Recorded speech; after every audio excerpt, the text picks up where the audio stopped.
যে সমস্ত অসুবিধাগুলো আমাদের হচ্ছে, অনেকে দেখতে পাচ্ছেন না, সে অসুবিধাগুলো আজকের এই মাহফিলটি এই মাঠের প্রথম মাহফিল।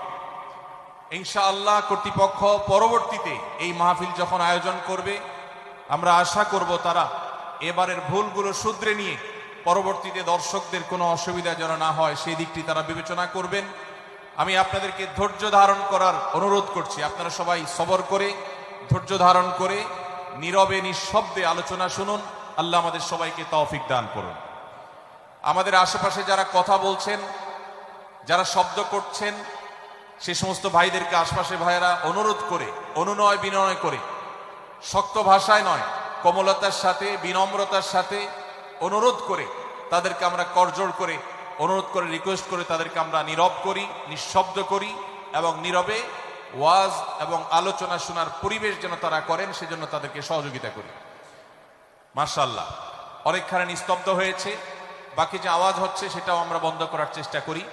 কোরআনের মজলিসে, কোরআনের আলোচনার মজলিসে যদি বিশৃঙ্খলা করা হয়, আলোচনা করা হয়, কথাবার্তা বলা হয়, অন্যকে শুনতে অসুবিধা সৃষ্টি করা হয়, তাহলে সেটা আলাদা একটা গুনাহের কাজ, যেটা ওয়াজের প্যান্ডেলে বসে এই গুনাহের কাজ কোন অবস্থাতে আমরা করতে পারি না। সেজন্য আমরা আশা করব শেষ পর্যন্ত ইনশাআল্লাহ আজকে এই 3 দিন ব্যাপী তাফসীর কোরআন মাহফিলের শেষ দিন, একবারে শেষ মুহূর্ত পর্যন্ত আমরা নীরব নিস্তব্ধ হয়ে আলোচনা শুনব।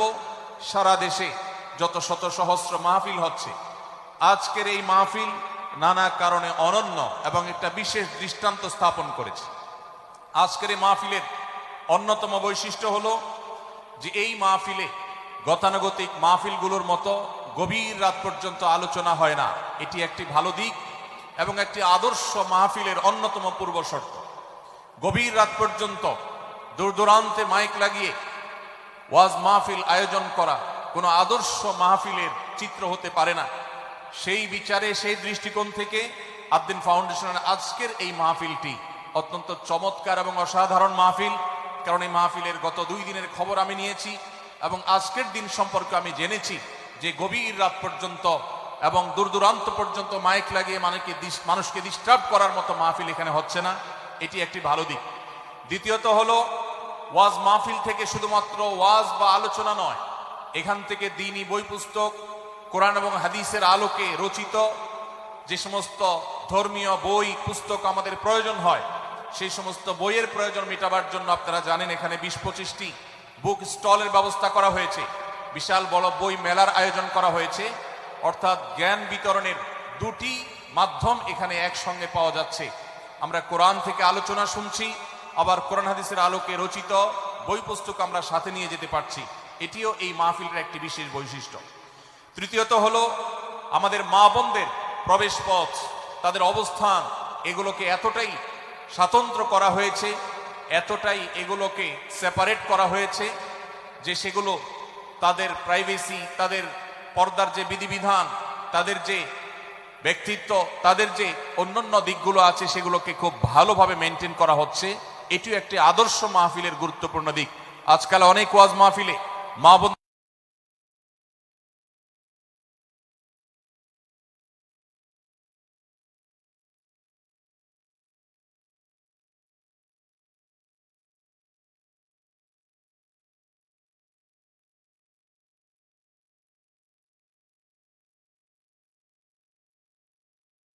নিজের চিকিৎসা সম্পর্কে স্টেপ কিভাবে নেবেন সে সম্পর্কে আদ-দ্বীন সকিনা মেডিকেল কলেজের তরফ থেকে একটি বিশেষ আয়োজন হলো, যে বিশেষ ক্যাম্প এবং বুথ করে করে আমাদের দর্শক শ্রোতাকে এই দিক থেকে বিশেষ সার্ভিস দেওয়া হচ্ছে। পর্যাপ্ত টয়লেটের ব্যবস্থা করার কথা আমি শুনতে পেরেছি, জানতে পেরেছি, এবং বক্তাদের, আলোচকদের বিভিন্ন উক্তি সম্বলিত ফেস্টুন আমি দেখেছি, যেটা অত্যন্ত নতুন একটা দিক। যদিও সেখানে বক্তাদের ছবি না থাকলে, প্রিন্টেড ছবি না থাকলে সেটা ভালো ছিল। আমি আশা করব কর্তৃপক্ষ সেটি পরবর্তীতে খেয়াল রাখবেন। সেই সাথে আমি একটি বিশেষ অনুরোধ তাদেরকে করেছি, তা হলো এই 3 দিন ব্যাপী তাফসীর কোরআন মাহফিলে আলোচকগণ কোরআন এবং হাদিস থেকে যে সমস্ত আলোচনা বক্তব্য পেশ করেছেন এবং করবেন, তার সবগুলোর সামারি একটি স্মারক গ্রন্থ আকারে যদি প্রকাশ করা হয়, একটি স্মারক পুস্তিকা আকারে প্রকাশ করার পর যদি এটি বিতরণ করা হয়, তাহলে মাহফিলটি হারিয়ে যাবে না, মাহফিলটি আমাদের ঘরে ঘরে থেকে যাবে, আমাদের জীবনকে আলোকিত করবে। আমি আশা করব ওয়াজ মাহফিল, যেটি এই দেশের সবচেয়ে প্রাচীনতম কালচারের অন্যতম, এদেশের সবচেয়ে শক্তিশালী সংস্কৃতির অন্যতম হলো ওয়াজ মাহফিল। এই ওয়াজ মাহফিলগুলো আদর্শ ওয়াজ মাহফিলে পরিণত হবে। এই ওয়াজ মাহফিলগুলো মানুষের বিরক্তির কারণ হবে না। শহর এলাকায় রাত বিরাতে গভীর রাত পর্যন্ত দূর দূরান্তে মাইক লাগিয়ে মানুষের দুর্ভোগ সৃষ্টির কারণ হবে না। উচ্চ শব্দ দিয়ে মানুষকে বিরক্ত করার কারণ হবে না মাহফিলগুলো। আমরা যদি আদর্শ ওয়াজ মাহফিলের দৃষ্টান্ত স্থাপন করতে পারি, তাহলে এই দেশ কোরআনের আলোয় আলোকিত হবে, হাদিসের আলোকে আলোকিত হবে, আমাদের ঘরগুলো আলোকিত হবে দ্বীনের নূর এবং আলো দ্বারায়। আল্লাহ রাব্বুল আলামিন আমাদের সবাইকে কোরআন এবং হাদিসের আলো থেকে আলোকিত হওয়ার তৌফিক দান করুন। আজকের এই মাহফিলে আমরা যেরকম সবাই সমবেত হয়েছি, মাশাআল্লাহ, চরম নীরব নিস্তব্ধ পরিবেশে সবাই পিনপতন নীরব হয়ে এই মুহূর্তে কথা শুনছি। আমি আশা করব শেষ মুহূর্ত পর্যন্ত আমরা এই অবস্থা বজায় রাখবো। আরশে আজিমের মালিকের কাছে ফরিয়াদ করি, হে আল্লাহ, হে আরশের মালিক, আপনি আমাদের সবাইকে এখানে যেরকম একত্রিত হওয়ার তৌফিক দিয়েছেন, জান্নাতুল ফেরদাউসের আঙ্গিনায় প্রিয় হাবিব মুহাম্মদ মুস্তাফা সাল্লাল্লাহু আলাইহি সাল্লামের সাথে আমাদেরকে এরকম একত্র হওয়ার, সমবেত হওয়ার তৌফিক দান করুন, বলুন আমিন। সম্মানিত ভাইয়েরা, আমি আপনাদের সম্মুখে কোরআনে কারীমের গুরুত্বপূর্ণ একটি সূরা, সূরা হুজরাতের একটি আয়াত তেলাওয়াত করেছি। সূরা হুজরাতের 7টি বিশেষ সামারি আপনাদের সামনে আমি তুলে ধরতে চাই। এই সূরার বিশেষ তাৎপর্য, এই সূরার যে বিশেষ বার্তা, আজ বাংলাদেশের যে সমাজ বাস্তবতা রয়েছে, সেই সমাজ বাস্তবতায় সূরাতুল হুজরাত প্রতিটি ঘরে ঘরে প্রত্যেক মুসলমানকে বারবার পাঠ করা, পুনর্পাঠ করা প্রয়োজন। আমার রব, আমার আল্লাহ যদি আমাকে শক্তি সামর্থ্য দিতেন, আমি আমার দেশের প্রত্যেক মুসলিম ভাইকে বোনকে হাত জোড় করে, অনুরোধ করে, অনুনয় বিনয় করে সূরাতুল হুজরাতের শুরু থেকে শেষ পর্যন্ত যে 18টি আয়াত রয়েছে, এই 18 আয়াতে ঐতিহাসিক যে 7টি বিশেষ বার্তা রয়েছে, সে বার্তাগুলো গ্রহণ করবার উদ্দেশ্যে বারবার অর্থ সহকারে সূরাতুল হুজরাত বুঝে বুঝে পড়া, এর তাফসীর দেখার, এর সামারিকে বারবার জানার জন্য আমি অনুরোধ করতাম। আল্লাহ তাআলা আমাদের সবাইকে সূরাতুল হুজরাত এর আলো দ্বারায় সবাইকে আলোকিত হওয়ার তৌফিক দান করুন।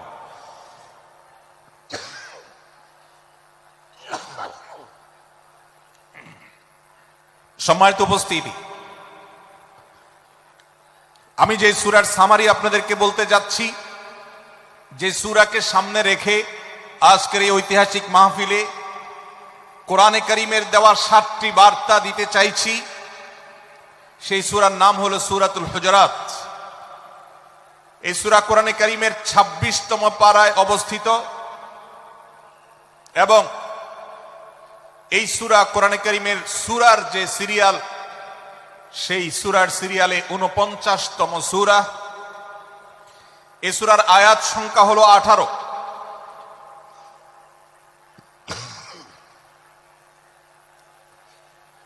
এই সূরার প্রথম থেকে 5ম আয়াত পর্যন্ত, প্রথম এই 5টি আয়াতে আল্লাহ রাব্বুল আলামিন তার প্রিয় নবী মুহাম্মদ মুস্তাফা সাল্লাল্লাহু আলাইহি ওয়াসাল্লাম, সবাই দুরূদ পড়ি, সাল্লাল্লাহু আলাইহি ওয়াসাল্লাম, প্রিয় নবীজির নাম শুনলে দুরূদ পাঠ করতে হয়, তার জন্য দোয়া করতে হয়। কারণ আল্লাহর হাবিব সাল্লাল্লাহু আলাইহি ওয়াসাল্লাম তার সমগ্র জীবনকে যে কষ্টের মধ্যে পার করেছেন, তার সমগ্র জীবনকে উৎসর্গ করেছেন, তা আপনার আমার হেদায়েতের জন্য, গোটা বিশ্ব মানবতার মুক্তির প্রয়োজনে। যিনি তার জীবনকে, যৌবনকে শেষ করে দিয়েছেন, তার সমগ্র জীবনে কখনো ভোগ, উপভোগ, এটিকে কখনো তিনি প্রশ্রয় দেননি, প্রাধান্য দেননি। দিনাতিপাত করেছেন অত্যন্ত কষ্টের সাথে, শত সহস্র বাধার সম্মুখীন হয়েছেন, শুধুমাত্র কিয়ামত পর্যন্ত আগত সকল মুসলিম নরনারীর কাছে যেন কোরআনের বার্তা পৌঁছে যায়, সবাই যেন হেদায়েত প্রাপ্ত হয়ে যায়, সবাই যেন মুক্তি প্রাপ্ত হয়ে যায়, সবাই যেন জান্নাতি হয়ে যায়, সবাই যেন জাহান্নাম থেকে মুক্তি লাভ করে, এই উদ্দেশ্যে তার সমগ্র জীবনকে তিনি উৎসর্গ করেছেন। আমাদের হেদায়েতের জন্য, আমাদের কল্যাণের পথে আহ্বানের জন্য, আমাদের জান্নাতে নেওয়ার জন্য, যার সমগ্র জীবনে কখনো ভোগ উপভোগকে প্রশ্রয় দেননি, কষ্টে নিপতিত হয়েছেন, তিনি চাইলে মক্কার রাজত্ব করতে পারতেন, তিনি চাইলে মক্কার সবচেয়ে ভোগী মানুষ হতে পারতেন, কিন্তু সেটা না করে তিনি যে ত্যাগের দৃষ্টান্ত স্থাপন করেছেন, প্রিয় নবী মুহাম্মদ সাল্লাল্লাহু আলাইহি সাল্লামের সেই অবদানের স্বীকৃতি স্বরূপ আমরা তার নাম যখনই শুনবো সাল্লাল্লাহু আলাইহি সাল্লাম বলে তার প্রতি আল্লাহর রহমত যেন, অনুগ্রহ যেন নাজিল হয় সেজন্য দোয়া করব। আল্লাহ তাআলা তার হাবিবকে রহমত এমনিতেই দান করবেন, আপনি আর আমি তার জন্য রহমতের দোয়া করার মধ্য দিয়ে আমরা সৌভাগ্যবান মানুষের কাতারে শামিল হতে পারবো। তো আমি যেটি বলছিলাম, সূরাতুল হুজুরাতের 1 থেকে 5 নম্বর আয়াত পর্যন্ত এই 5টি আয়াতে আল্লাহ রাব্বুল আলামিন প্রিয় নবী সাল্লাল্লাহু আলাইহি সাল্লামের সাথে আদব এবং শিষ্টাচারের শিক্ষা দিয়েছেন মানব জাতিকে। এবং আল্লাহ রাব্বুল আলামিন ঈমানদারদেরকে পরম মায়ার সাথে ডেকে, ইয়া আইয়ুহাল্লাযীনা আমানু, হে ঈমানদারগণ, এই ডাকে আল্লাহ তাআলা ডেকে বলেছেন, লা তুকাদ্দিমু বাইনা ইয়াদাইল্লাহি ওয়া রাসূলিহি, তোমরা আল্লাহ এবং তার রাসূলের সামনে আগ বেড়ে কোনো কথা বলবে না, আগ বেড়ে কোনো কাজ করবে না। একজন ঈমানদার, একজন মুসলমান, তার এই শিষ্টাচারের শিক্ষা তার জীবনে ধারণ করতে হবে। যখনই আল্লাহ কোনো কথা বলেছেন, আল্লাহ রাসূল সাল্লাল্লাহু আলাইহি সাল্লাম কোনো কথা বলেছেন, এটি নিশ্চিত হতে পারবো আমরা, তখন একজন ঈমানদার আর কখনো সেটার উপর কোনো কথা বলবে না, আগ বেড়ে কোনো কিছু করবে না, কোনো প্রকার সীমা লঙ্ঘন করবে না। ক্বালাল্লাহ ক্বালার রাসূল, আল্লাহ বলেছেন, আল্লাহ রাসূল বলেছেন, এটি শোনার পর সে তার আপদ মস্তককে সারেন্ডার করবে, সে নিজেকে আত্মসমর্পণ করবে। এর উপর তার কোনো যুক্তিকে, কোনো বুদ্ধিকে, তার কোনো মতামতকে সে সেখানে আর দাঁড় করাবার চেষ্টা করবে না। এটা একজন শিষ্টাচার বিশিষ্ট ঈমানদারের বৈশিষ্ট্য। কোরআন এই শিক্ষা আমাদেরকে দিয়েছে। ভাইরা আমার, এই শিক্ষাকে ধারণ করে আমরা যারা নিজেদেরকে মুসলমান দাবি করছি, আমাদের সম্মানীয় যারা আছেন, আল্লাহকে যেরকম আমরা সম্মান করি, আল্লাহ রাসূলকে যেরকম সম্মান করি, ঠিক একইভাবে আমাদেরকে যে সমস্ত মানুষগুলোকে সম্মান করার নির্দেশ করা হয়েছে, ওলামা একরাম রয়েছেন, আমাদের বাবা মা, বয়সে বড়, শিক্ষিত, এবং যারা আমাদের শিক্ষক বৃন্দ আছেন, এভাবে যারা আমাদের সম্মানের পাত্র আছেন, সে মানুষগুলোর সামনে আগ বেড়ে যেন কোনো কিছু না করি। সে আগ বাড়াটা কথার ক্ষেত্রে হতে পারে, চলার ক্ষেত্রে হতে পারে, আচরণের ক্ষেত্রে হতে পারে। এই শিষ্টাচারের শিক্ষা সূরা হুজুরাতের প্রথম আয়াতে আমাদেরকে দেয়া হয়েছে। প্রিয় ভাইরা আমার, আমাদের সমাজে আজ যে সমস্ত ভালো গুণের দুর্ভিক্ষ চলছে, ক্রাইসিস চলছে, অভাব চলছে, এর মধ্যে অন্যতম হলো আজ শিষ্টাচারের অভাব। আমাদের সমাজের চতুর্দিকে আপনি দেখতে পাবেন পরিলক্ষিত হচ্ছে। আমাদের শিশু থেকে নিয়ে কিশোর, যুবক থেকে নিয়ে মধ্যবয়স্ক, সকল শ্রেণী মানুষের মধ্যে আজ আদব এবং শিষ্টাচারের ভয়াবহ অভাব আমরা দেখতে পাচ্ছি। বিশেষ করে পশ্চিমা সংস্কৃতিকে আমাদের এই স্বদেশে, আমাদের এই মুসলমানদের সমাজে জোর করে পুশ করাবার, সে সমস্ত এজেন্ডাকে বাস্তবায়ন করবার যে প্রচেষ্টা এদেশের এক শ্রেণীর মানুষকে করতে দেখা যায়, তারা এদেশের সমাজের খাঁজে বাজে থাকা ইসলামের কৃষ্টি, কালচার এবং সংস্কৃতিগুলোকে ধুয়ে মুছে পরিষ্কার করবার জন্য শত সহস্র উদ্যোগ নিয়েছে। আমাদেরকে কোরআনের শিক্ষা ধারণ করে, কোরআনের শিক্ষাকে প্রচার করে, কোরআনের শিক্ষাকে প্রতিষ্ঠিত করে ব্যক্তির মধ্যে, ঘরে, পরিবারে, সমাজে, রাষ্ট্রে, সংবিধানে, আইনে, সংসদে, সর্বত্র কোরআনের শিক্ষাকে বাস্তবায়ন করে সেই সমস্ত বিন্দেশী অপসংস্কৃতি চাপিয়ে দেওয়ার ষড়যন্ত্রকে মোকাবেলা করতে হবে ইনশাআল্লাহ। ভাইরা আমার, আর সেজন্য সূরা হুজুরাতের এই শিষ্টাচারের শিক্ষা আমাদের জীবনে খুবই গুরুত্বপূর্ণ।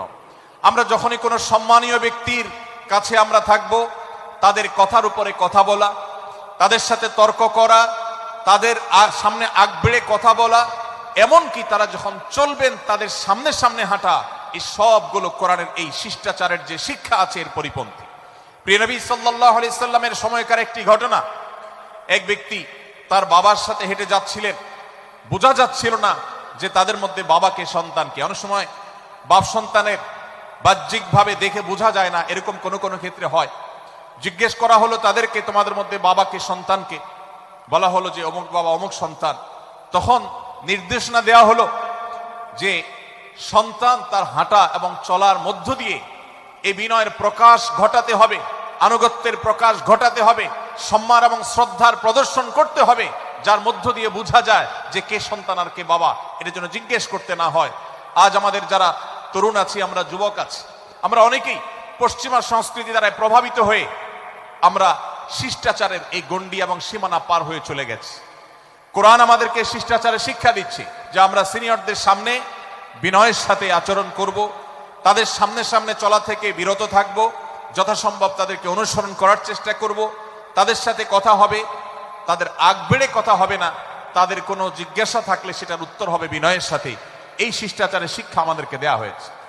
এবং একইভাবে সূরা হুজুরাতের প্রথম বার্তার মধ্যে নবী সাল্লাল্লাহু আলাইহি সাল্লামের সাথে আরেকটি শিষ্টাচার শেখানো হয়েছে, তা হলো আল্লাহ রাব্বুল আলামিন আমাদের কণ্ঠকে, আমাদের আওয়াজকে, আমাদের কথাকে নবী সাল্লাল্লাহু আলাইহি সাল্লামের কথার চাইতে যেন আগ বেড়ে না যায়, তার চাইতে যেন উঁচু কণ্ঠে আমরা কথা না বলি, তার চাইতে যেন উচ্চ স্বরে কথা না বলি, সেই শিক্ষা দিয়েছেন। সেই শিষ্টাচারের শিক্ষা আমাদেরকে দেওয়া হয়েছে। ভাইরা আমার, প্রিয় নবী সাল্লাল্লাহু আলাইহি সাল্লামের সাহাবীরা নবী সাল্লাল্লাহু আলাইহি সাল্লামের প্রতি আদব এবং শিষ্টাচার এত বেশি প্রদর্শন করতেন যে নবী করিম সাল্লাল্লাহু আলাইহি সাল্লামের প্রতি এই শিষ্টাচারের কথা যখন বলা হয়, সাহাবীরা অনেকে নবী করিম সাল্লাল্লাহু আলাইহি সাল্লামের সাথে কথা বলতে রীতিমতো ইতস্তত বোধ করছিলেন যে কিভাবে কথা বলবো, না জানে জোরে হয়ে যায় এবং তাতে না জানে আমি বেয়াদবের কাতারে শামিল হয়ে যাই, শিষ্টাচার বহির্ভূত কাজ করে ফেলি। এবং আল্লাহ তাআলা যে সতর্কীকরণ করেছেন সূরা হুজুরাতের এই 1 থেকে 5 নম্বর আয়াতের মধ্যে, তার আওতায় আমি না জানে পড়ে যাই। তখন সাহাবায়ে কেরাম বিনয় এবং বিনম্রতা অবলম্বন করেছেন এবং তারা একরকম বিপাকে পড়ে গেছেন। এতটা তারা সভ্য ছিলেন, এতটা তারা নম্র ছিলেন, এতটা তারা বিনম্র আচরণ করতেন নবীজির সাথে। ভাইরা আমার, এই বিষয়টিও আমরা শুধুমাত্র আমাদের প্রিয় নবীজির জন্য নয়, এটি আমাদের মা বাবা, আমাদের সম্মানের পাত্র যারা আছেন, আমাদের বয়সে যারা সিনিয়র আছেন, তাদের সামনে কথা বলার সময় আমরা মেনটেন করে চলবো। অর্থাৎ আমরা উচ্চ কণ্ঠে তাদের সামনে কথা বলবো না। এই মাহফিলে এখনো শত শত হাজারো মানুষ হয়তো এমন আছেন যারা মায়ের সামনে, বাবার সামনে, বড় ভাইয়ের সামনে, শিক্ষকের সামনে, সিনিয়রদের সামনে, মুরব্বীদের সামনে, ওলামাদের সামনে উচ্চ কণ্ঠে কথা বলেন। প্রিয় ভাইরা আমার, আমরা মুসলমানদের সন্তান, আমরা মুহাম্মদ সাল্লাল্লাহু আলাইহি সাল্লামের উম্মত, আমরা আবু বকর, ওমর, ওসমান, আলী রাদিয়াল্লাহু আজমাইনের অনুসারী, আমরা কোরআনের অনুসারী। কোরআনের অনুসারী কখনো বেয়াদব হতে পারে? কোরআনের অনুসারী কখনো বেয়াদব হতে পারে? কোরআন যে শিষ্টাচারের শিক্ষা দিয়েছে, এই শিক্ষা আজ আমাদের মধ্যে ধারণ করতে হবে, আমাদের সন্তানদের শেখাতে হবে, আমাদের ঘরে ঘরে এই শিক্ষা চর্চা করতে হবে, আমাদের সমাজে এটিকে প্রতিষ্ঠিত করতে হবে। পশ্চিমা সংস্কৃতির যে ছোবল, সে ছোবল আমাদের সন্তানদেরকে আজকাল অনেক ক্ষেত্রে বেয়াদবে পরিণত করছে, তাদের অনেক সময় শিষ্টাচার থেকে বের করে দিচ্ছে। তারা কখনো স্বাধীনতার নামে, কখনো মত প্রকাশের নামে, কখনো বিভিন্ন নামে তারা কিন্তু হারিয়ে যাচ্ছে। আজকের এই বাস্তবতাকে উপলব্ধি করে সূরা হুজুরাতের 1 থেকে 5 নম্বর আয়াত এর শিক্ষাকে আমাদের মধ্যে ধারণ করতে হবে। আল্লাহ তাআলা আমাদের সবাইকে সেই তৌফিক দান করুন। ভাইরা আমার, সূরা হুজুরাতের প্রথম বার্তা প্রিয় নবী সাল্লাল্লাহু আলাইহি সাল্লামের সাথে শিষ্টাচার, আল্লাহ এবং তার রাসূলের সামনে, আল্লাহ এবং তার রাসূলের সামনে আগ বেড়ে কোনো কথা না বলা, আগ বেড়ে কোনো আচরণ না করা, এটা তার প্রতি শিষ্টাচারের অংশ। এবং আল্লাহ রাসূলের সামনে উচ্চ কণ্ঠে জোরে কথা না বলা, এটাও তার প্রতি শিষ্টাচারের অংশ। আল্লাহ তাআলা আমাদেরকে এই শিষ্টাচার আমাদের জীবনের প্রত্যেকটা পদে পদে ধারণ করার তৌফিক দান করুন, বলুন আমিন। ভাইরা আমার, সূরা হুজুরাতের দ্বিতীয় যে শিক্ষা, সেই শিক্ষাটা বর্ণিত হয়েছে এই সূরার 6 থেকে 8 নম্বর আয়াত। 6 থেকে 8 নম্বর এই আয়াতের মধ্যে আল্লাহ রাব্বুল আলামিন আমাদেরকে দ্বিতীয় শিক্ষা দিয়েছেন, ঈমানদার কখনো কোনো কথা বলার আগে সেই কথা সত্য কিনা, বাস্তব কিনা সেটি যাচাই বাছাই না করে বলবে না। ঈমানদার কখনো গুজবে কান দিবে না। ঈমানদার কখনো শোনা কথার উপরে ভিত্তি করে কোনো সিদ্ধান্ত গ্রহণ করবে না। এই শিক্ষাটাও আজকের বাস্তবতার আলোকে আমাদের সমাজের জন্য অত্যন্ত গুরুত্বপূর্ণ এবং প্রয়োজনীয়। প্রিয় ভাইরা আমার, আমাদের চতুর্পাশে যদি আমরা তাকাই, আমরা দেখতে পাবো সোশ্যাল মিডিয়াতে, ফেসবুকে আজকাল কোনো তথ্য উপাত্ত পেলে সেটার পরখ করা ছাড়া, যাচাই বাছাই করা ছাড়া, সত্য অসত্য নিরূপণ করা ছাড়া আমরা অনেকে সেটার প্রচার প্রচারণায় নেমে যাই। আমরা অনেকে সেটার শেয়ার দেওয়া শুরু করে দেই। আমরা অনেকে এটার উপর ভিত্তি করে অনেককে নিন্দা মন্দ করা শুরু করে দেই। এমনকি আজ আমরা যেই জায়গায় দাঁড়িয়ে আছি, বাংলাদেশের যে সামাজিক বাস্তবতা, সেই বাস্তবতার আলোকে বলা যায় অনেক সময় অনেক ব্যক্তিকে সমাজে মিডিয়ার মাধ্যমে নানাভাবে হয়রানি করে তাকে খারাপ মানুষ হিসাবে, কালপ্রিট হিসাবে দেখানো হয়, অথচ তার দোষ, যে সমস্ত দোষের কথা তাকে বলা হয়, যে সমস্ত দোষে তাকে দোষী বানানো হয়, সে সমস্ত দোষ থেকে তিনি শত সহস্র গুণ পবিত্র এবং পরিচ্ছন্ন। ভাইরা আমার, আজকের এই বাস্তবতায় আমাদেরকে বিশেষ করে লক্ষ্য রাখতে হবে যে আমরা যেই কোনো মূল্যে, যেই কোনো ভাবে যেন কোনো প্রকার গুজবে কান না দেই, আমরা যেন গুজব থেকে বেঁচে থাকি। আল্লাহ তাআলা আমাদেরকে তৌফিক দান করুন। ভাই, এদিকে অনেক বেশি বাঁশির আওয়াজ শোনা যাচ্ছে। স্বেচ্ছাসেবকরা বাঁশির আওয়াজ দেওয়া ছাড়া আপনারা ভলান্টিয়ারি করুন। এত বেশি বাঁশির আওয়াজ আসছে যে কথা বলা কঠিন হয়ে যাচ্ছে। অনুগ্রহ করে বাঁশির আওয়াজ কম করে আপনারা ভলান্টিয়ারি করুন। এখনো অনেক বাঁশির আওয়াজ শোনা যাচ্ছে, বাঁশির আওয়াজগুলো বন্ধ করুন। মাশাআল্লাহ, এখন বন্ধ হয়েছে। আমরা মেহেরবানি করে বাম পাশের থেকে কিছুটা আওয়াজ পাচ্ছি, একটু নীরব নিস্তব্ধ হওয়ার জন্য অনুরোধ করছি। একটু নীরব নিস্তব্ধ না হলে কথা বলা যাবে না। অনুগ্রহ করে আমরা একটু সহযোগিতা করি এবং সবাই নীরব থাকি। ভলান্টিয়াররা অপ্রয়োজনে বাঁশির আওয়াজ দিবেন না, অপ্রয়োজনে বাঁশির আওয়াজ দিবেন না। আমাদের দেশে শব্দ দূষণ, শব্দ সন্ত্রাস, এটা এই দেশের কমন কালচার হয়ে গেছে। রাস্তায় যাবেন, প্রয়োজনে অপ্রয়োজনে গাড়ির হর্ন বাজাবে। যে কোনো প্রোগ্রামে যাবেন, প্রয়োজনে অপ্রয়োজনে বাঁশি বাজানো হবে। কদিন আগে 31st নাইট গেছে, আপনারা দেখেছেন। এত প্রচার প্রচারণা, এত সতর্কীকরণের পরেও, আইন শৃঙ্খলা রক্ষাকারী বাহিনী এত সতর্ক থাকার পরেও আপনারা দেখেছেন এক শ্রেণীর বুদ্ধি প্রতিবন্ধীরা তারা 31st নাইট উদযাপনের নামে শব্দ সন্ত্রাস করেছে। শত শত হাজারো মানুষের কষ্টের কারণ হয়েছে। প্রিয় ভাইরা আমার, ধর্ম হোক আর রাজনীতি, বিনোদন হোক আর আনন্দ হোক, যেই কোনো নামে যদি শব্দ সন্ত্রাস সৃষ্টি করে বা অতিরিক্ত শব্দ দূষণ করে, শব্দ সৃষ্টি করে মানুষকে অতিষ্ঠ করার কারণ হয়, সেটা কোনো সভ্য সমাজের দৃশ্য হতে পারে না। আমরা সেই ইসলামের অনুসারী যে ইসলামে আমাদের প্রিয় নবী সাল্লাল্লাহু আলাইহি ওয়াসাল্লাম মসজিদে নববীতে তার একান্ত পরিবেশের মধ্যে এক সাহাবী জোরে কোরআন তেলাওয়াত করছিলেন। তিনি তাকে বলছিলেন, তুমি কোনো বধির রবকে শোনাচ্ছ না, তোমার রব সবকিছু শুনতে পান, অতএব তুমি তোমার এই উচ্চ কণ্ঠের তেলাওয়াত দিয়ে আশপাশে মানুষের ডিস্টার্বের কারণ হবে না। আমরা সেই ইসলামের অনুসারী, অতএব ওয়াজ মাহফিলের মাধ্যমেও যাতে কোনো মানুষ অতিষ্ঠ না হয়, মাইক ব্যবস্থাপনা সেভাবে করাটা মাহফিল কর্তৃপক্ষের যেমন কর্তব্য, ঠিক একইভাবে রাজনৈতিক সভা সমাবেশের নামে কিংবা বিয়ে বিনোদনের নামে যদি শব্দ সন্ত্রাস করা হয়, শব্দ দূষণ করা হয়, অতিরিক্ত শব্দ এর মাধ্যমে যদি মানুষকে অতিষ্ঠ করা হয়, তাহলে সেটি কখনো কোনো সভ্য সমাজের কাজ হতে পারে না। প্রিয় ভাইরা, এই জন্য আপনারা যারা তরুণ আছেন বয়সে, আপনাদেরকে আমি অনুরোধ করতে চাই, বিবাহ অনুষ্ঠানকে কেন্দ্র করে, আকিকাকে কেন্দ্র করে, নানা অনুষ্ঠানকে কেন্দ্র করে যে শব্দ সন্ত্রাস আমাদের দেশে হয়, এটি আমাদেরকে থামাতে হবে ইনশাআল্লাহ।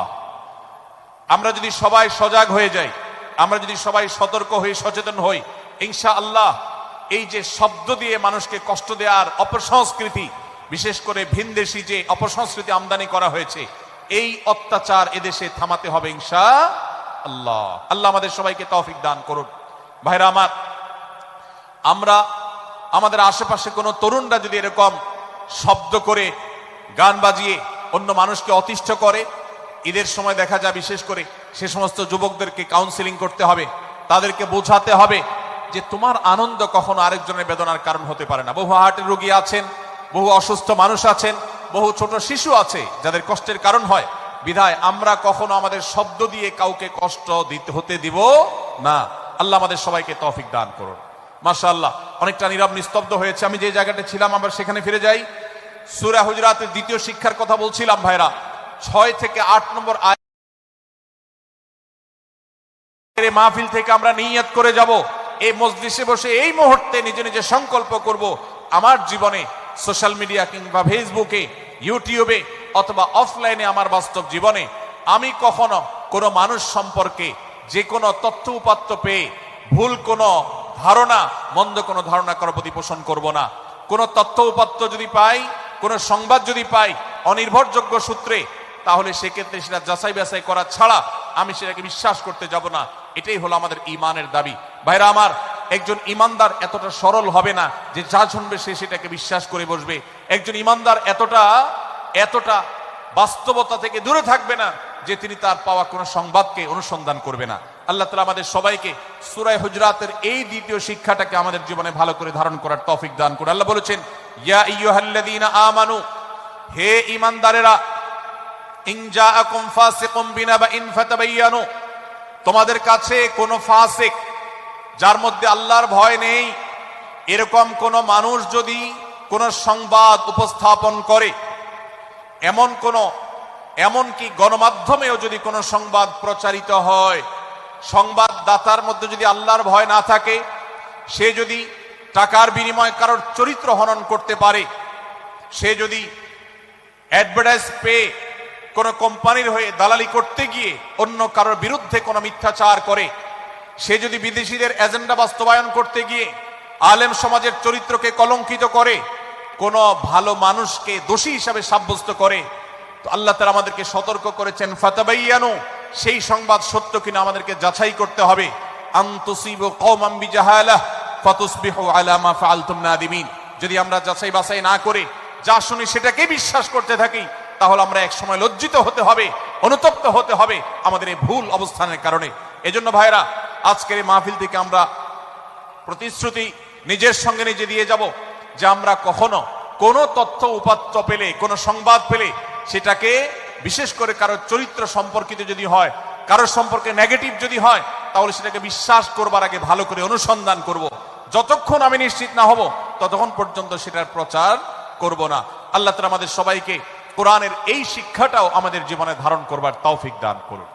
ভাইরা আমার, তৃতীয় যে শিক্ষা সূরা হুজুরাতের, সেটি হলো আল্লাহ রাব্বুল আলামিন সূরা হুজুরাতের 9 এবং 10 নম্বর আয়াতে ঈমানদারদের মধ্যে যদি কখনো মতভিন্নতা, মতপার্থক্য, এটা যদি মারামারিতে পরিণত হয়, ঈমানদারদের মধ্যে যদি কখনো দুই পক্ষ গন্ডগোল এবং ফাসাদের মধ্যে লিপ্ত হয়ে যাওয়ার মতো দৃশ্যের অবতারণা হয়, তাহলে আমরা যেন আমাদের মুসলমান ভাইদের ঘর পোড়ার মধ্যে আলু পোড়া দিতে না যাই।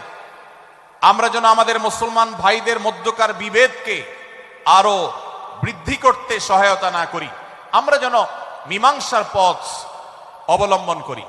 আমরা যেন তাদের মধ্যকার সম্পর্কের যে অবনতি হয়েছে সেটাকে দূর করবার চেষ্টা করি। আল্লাহ রাব্বুল আলামিন এই নির্দেশ দিতে গিয়ে বলেছেন, ওয়া ইন তাইফাতানি মিনাল মুমিনিনা ইকতাতালু, যদি ঈমানদারদের দুটি দল, দুটি গ্রুপ নিজেদের মধ্যে মারামারিতে লিপ্ত হয়ে যায়, ফাসলিহু বাইনাহুমা, তাহলে তোমরা সেই বিবাদমান দুটি দলকে মীমাংসা করবার চেষ্টা করবে।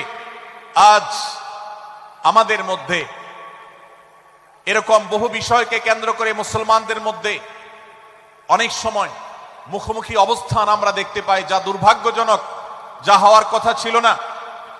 এমনকি জাগতিক বিষয়ে যেমন হয়, ধর্মের নামে, ইসলামের নামে আজ আমরা হাজার হাজার টুকরা হয়েছি। আজ গোটা বিশ্বে আমাদের মুসলমানদের যে অবস্থান দুর্বল হয়েছে, এর অন্যতম প্রধান কারণ হলো আমাদের অনৈক্য। আমরা যদি আজ আহলে কিবলা, আহলে সুন্নাহ ওয়াল জামাআতের অনুসারীরা নানান মত এবং পথের অনুসারী হওয়া সত্ত্বেও, নানান থট এবং পন্থার অনুসারী হওয়া সত্ত্বেও, আমরা যদি মৌলিক বিষয়গুলোর উপর সবাই ঐক্যবদ্ধ থাকতাম, আমরা যদি আল্লাহ তাআলার দেওয়া ইত্তিহাদ মাল ইখতিলাফ, বৈচিত্র্যময় ঐক্য, বিভিন্ন বিষয়ে মতভিন্ন থাকা সত্ত্বেও মৌলিক বিষয়ে ঐক্যমতে আমরা যদি থাকতে পারতাম, আমাদের মধ্যে যদি মুসলিম ভ্রাতৃত্ববোধ থাকতো, আমাদের মধ্যে যদি বলয় ভিত্তিক যে দেয়াল আর প্রাচীরগুলো আছে সেগুলো যদি না থাকতো, তাহলে আজ বাংলাদেশের বাস্তবতা হলো, বাংলাদেশে আল্লাহর কোরআন, আল্লাহ রাসূল সাল্লাল্লাহু আলাইহি ওয়াসাল্লামের হাদিসের আলোকে বাংলাদেশ আজ অটোমেটিক পরিচালিত হতো, ঠিক কিনা বলেন? আমরা যদি আজ ঐক্যবদ্ধ থাকতাম, তাহলে এদেশের হাতে গোনা যাবে এরকম স্বল্প সংখ্যক নাস্তিকেরা, ইসলাম এবং মুসলমানদের শত্রুরা, তারা আমাদেরকে নিয়ে তারা আজ যে খেলা খেলছে, আমাদেরকে যে তারা শাসন করছে, আমাদেরকে যে তারা তাদের অধীনস্থ করে রাখছে, আমাদের উপরে যে আজ ভিনদেশি কালচার চাপিয়ে দিচ্ছে, আমাদের উপরে তারা যে আজ কর্তৃত্ব করছে, আমাদেরকে আজ টুকরা টুকরা করছে, এই দুঃসাহস তারা কোনোদিন দেখাতে পারতো না যদি আমরা ঐক্যবদ্ধ থাকতাম। ভাইরা আমার, এই জন্য আমরা সব বিষয়ে সবাই একমত হব না। আজকের এই মাহফিলে যত মানুষ এসেছেন সবাই সব বিষয়ে একমত নন। এমনকি আজকের এই মাহফিল কর্তৃপক্ষ যে আয়োজন করছেন 3 দিন ব্যাপী, এই মাহফিলে আপনারা দেখেছেন এখানে কওমি এবং আলিয়া উভয় জায়গা থেকে বক্তা নির্বাচন করা হয়েছে, অসাধারণ সমন্বয় করা হয়েছে। এটি একটি ঐক্যের বার্তা। আমরা আশা করব মাঠ পর্যায়ে আমরা যারা কাজ করব, আমরা প্রত্যেকে আমাদের অন্য মতের, ভিন্ন মতের যে সমস্ত মুসলমান ভাইরা আছেন, তার সাথে আপনার কোনো থটগত মত পার্থক্য থাকতে পারে, চিন্তাগত কোনো ভিন্ন মত থাকতে পারে, কিন্তু দিন শেষে তিনি আপনার মুসলমান ভাই। তার আল্লাহ আর আপনার আল্লাহ এক, তার রাসূল এবং আপনার রাসূল এক, তার কেবলা এবং আপনার কেবলা এক, তার কোরআন আর আপনার কোরআন এক, তার নামাজ আর আপনার নামাজ এক, তার রোজা আর আপনার রোজা এক, তার যাকাত এবং আপনার যাকাত এক, তার সাথে আপনার মোটা এবং মৌলিক বিষয়ে কোনো মত পার্থক্য নাই। অতএব ছোটখাটো বিষয়কে কেন্দ্র করে আপনি যদি তাকে আপনার প্রতিপক্ষ মনে করেন, আপনি যদি তাকে আপনার শত্রু মনে করেন, এটা হবে আপনার ইসলামের জন্য, আপনার জন্য, এদেশের মুসলমানদের জন্য সবচেয়ে বড় ভুল। ভাইরা আমার, হারদুই হযরত আশরাফ আলী থানভী রহমতুল্লাহ আলাইহির সর্বশেষ খলিফা আবরাল হক সাহেব রহমতুল্লাহ আলাইহি বলতেন, दीन के हर काम करने वालों को रफीक समझो, फरीक ना समझो। যারাই আল্লাহর দ্বীনকে বুলন্দ করবার জন্য, যারাই আল্লাহর দ্বীনকে সেবা দেওয়ার জন্য, খেদমত করার জন্য কাজ করছে, তার পদ্ধতি তোমার থেকে ভিন্নতর হতে পারে। তাকে তুমি তোমার বন্ধু মনে করো, সহযাত্রী মনে করো, পথযাত্রী মনে করো, সহযোদ্ধা মনে করো, তোমার প্রতিপক্ষ মনে করবে না। প্রিয় ভাইরা আমার, আজ বাংলাদেশে ইসলাম যতটা পিছিয়ে আছে তার প্রধান কারণ হলো আমাদের অনৈক্য। আজ আমরা যদি আমাদের মধ্যকার যে সমস্ত দেয়াল এবং প্রাচীরগুলো, অদৃশ্য প্রাচীরগুলো উঠে আছে, যেগুলো আমাদের মুসলিম ভ্রাতৃত্বকে ভেঙে খান খান করে দিয়েছে, টুকরো টুকরো করে দিয়েছে, যদি আজ আমরা সে সমস্ত অদৃশ্য প্রাচীরগুলো দূরে সরাতে পারতাম, আমার ভিন্ন মতের ভাইকে যদি আমার ভাই মনে করতে পারতাম, তার যদি আমি কল্যাণকামী হতে পারতাম, আল্লাহর কোরআনের ঘোষণা অনুযায়ী এই মুসলমানদের ঐক্যবদ্ধ শক্তিকে দমাবার শক্তি পৃথিবীর কারোর নাই, কারোর নাই, কারোর নাই। আজ আমার ভাইয়েরা ফিলিস্তিনে মার খাচ্ছে, যদি আজ গোটা বিশ্বের মুসলমানরা আমরা ফিলিস্তিনে মুসলমানদের উদ্ধারের ব্যাপারে ঐক্যবদ্ধ থাকতাম, ফিলিস্তিনে মুসলমানের দিকে চোখ তুলে তাকাবার শক্তি বিশ্বের কোনো কাফেরদের থাকতো না। আজ যদি আমরা আমাদের মুসলমান নির্যাতিত ভাইদের ব্যাপারে সারা বিশ্বের মুসলমানরা ঐক্যবদ্ধ অবস্থান গ্রহণ করতে পারতাম, মুসলমানের দিকে চোখ তুলে তাকাবার শক্তি বিশ্বের কোনো কারোর থাকতো না। ভাইরা আমার, গোটা বিশ্বে ঐক্য প্রতিষ্ঠা করা আপনার আমার মতো সাধারণ মানুষের দ্বারা হয়তো সম্ভবপর হবে না, কিন্তু আমরা যারা মাঠ পর্যায়ে কাজ করছি, আমি আপনাদেরকে করজোড় করে অনুরোধ করতে চাই।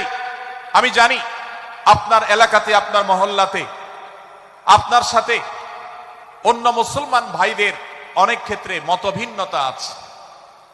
সেটা রাজনৈতিক দৃষ্টিভঙ্গির ক্ষেত্রে হতে পারে, সেটা ধর্মীয় থট এবং মানহাজ, মাযহাব, মাসলাকগতভাবে হতে পারে, সেটা অন্য কোনো ইস্যু ভিত্তিক মত পার্থক্য হতে পারে। আল্লাহর জন্য, আল্লাহর ওয়াস্তে, আল্লাহর ওই আয়াতকে মেনে আমল করার চেষ্টা করি আমরা। আল্লাহ বলেছেন, ওয়া'তাসিমু বিহাবলিল্লাহি জামিআন ওয়া লা তাফাররাকু, তোমরা আল্লাহর রশিকে সবাই ঐক্যবদ্ধভাবে আঁকড়ে করে ধরো, ঐক্যবদ্ধভাবে আল্লাহর রশিকে আঁকড়ে ধরো, তোমরা পরস্পর বিচ্ছিন্ন হয়ে যেও না।